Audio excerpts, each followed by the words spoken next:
This is the Lone Creator YouTube. We hope this video helps. You begin by turning on Smart Tempo in project settings. Do that now. Import the audio or record live with the metronome off so Logic can detect natural timing. Set Adapt Project Tempo to on. This tells Logic to follow your performance rather than force the grid.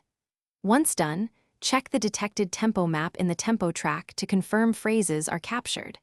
These early choices decide whether tempo edits are surgical or messy, so make them deliberately.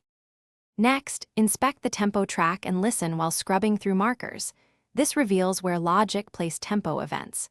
Use Detect Tempo on individual regions when performance sections vary, or apply File Tempo to imported loops to preserve original timing.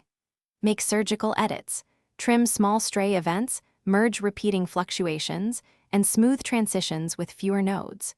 You're shaping the tempo curve so the grid matches feel. Make sure to zoom in on peaks and rests to avoid abrupt tempo jumps.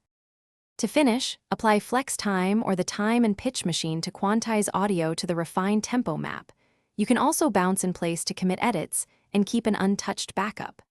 Make sure to listen in context with drums and bass. Small timing shifts matter.